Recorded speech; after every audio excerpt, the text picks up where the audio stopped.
Hello প্রিয় শিক্ষার্থীবৃন্দ, তোমরা সবাই কেমন আছো? আশা করি তোমরা সবাই ভালো আছো এবং সুস্থ আছো এবং পড়াশোনার মধ্যে দিয়ে যাচ্ছ। আজকে তোমাদের সামনে আরেকটা গুরুত্বপূর্ণ সাজেশনে হাজির হয়েছে। আশা করি তোমরা এই সাজেশন থেকে অনেক উপকৃত হবে এবং সাজেশনটা আমার কাছে মনে হচ্ছে অনেকটাই ইম্পর্টেন্ট। প্রত্যেকটা টপিকস এটা প্রত্যেকটা বোর্ডের জন্য খুবই গুরুত্বপূর্ণ। তো আশা করি তোমরা এই সাজেশনগুলো ফলো করে বাসায় পড়ালেখা শুরু করে দাও এবং পড়ালেখা যেন কখনো ড্যামেজ না হয় সেদিকেও খেয়াল রাখো, যেহেতু আমাদের পরীক্ষা অতি সন্নিকটে। তো আমরা কথা না বাড়িয়ে চলো আজকে আমরা দেখি আমাদের কোন ইম্পর্টেন্ট বিষয়গুলো আমরা গ্রাফ অ্যান্ড চার্টে দেখি।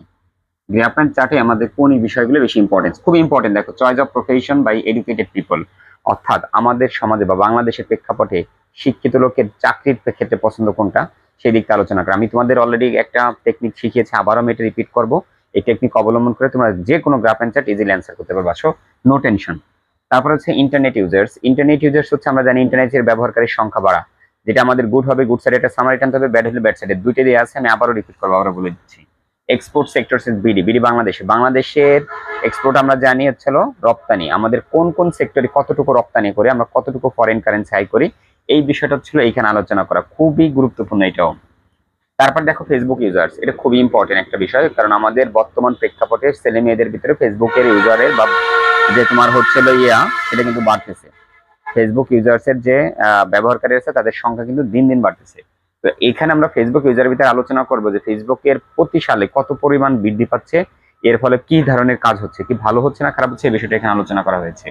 লেজার টাইম খুব ইম্পর্টেন্ট। এটাও আমরা জানি যে মানুষের বিনোদন সময় কাটানোর বিভিন্ন মাধ্যম আছে। তাহলে একটা মানুষ বা আমাদের বাংলাদেশের মানুষ কোন ক্ষেত্রে কতটুকু সময় লেজার টাইম স্পেন্ড করে, সেই বিষয়টা নিয়ে এই লেজার টাইমের এইখানে আলোচনা করেছে, তোমরা দেখলেই পারবা খুঁজলে। এটাও খুব গুরুত্বপূর্ণ একটা ইম্পর্টেন্ট সেলিং ডেটস অফ একুশে বইমেলা। আমাদের একুশে বইমেলাতে জানি যে আমরা বিভিন্ন ধরনের বই বিক্রি করা হয়, কিন্তু কথা হচ্ছে মানুষ কোন ধরনের বই পড়তে পছন্দ করে, কি ধরনের নভেল, পয়েম, নাকি তোমার হচ্ছিল প্রস, কোন ধরনের বই পছন্দ করে, স্টোরি নাকি তোমার থ্রিলার, যে কারণের বই, সেই বইয়ের রেটগুলো এখানে লেখা থাকবে, তোমাদের জাস্ট বর্ণনা করতে হবে। আমি তোমাদের টেকনিক আবার শেখাবো। চাইল্ড লেবার্স এঙ্গেজমেন্ট, একটা শিশু শ্রম কতটুকু কোন যে পরিমাণ অন্তর্ভুক্ত, কতটুকু ওয়াইলিং কাজে আছে, কতটুকু ফুল বিক্রি করে, কে কতটুকু সময় দিয়ে এখানে কাজ করে, কতটুকু করে, এটা কি আমাদের জন্য সুফল না কুফল, এই বিষয় নিয়ে একটু আলোচনা করা হবে গ্রাফ অ্যান্ড চার্টে। চাইল্ড লেবার এঙ্গেজমেন্ট অর্থাৎ শিশু শ্রমের অন্তর্ভুক্তিকরণ। লাস্ট ওয়ান যেটা আমরা দেখবো, দ্য পার্সেন্টেজ অফ ট্রাভেলার্স, খুব ইম্পর্টেন্ট।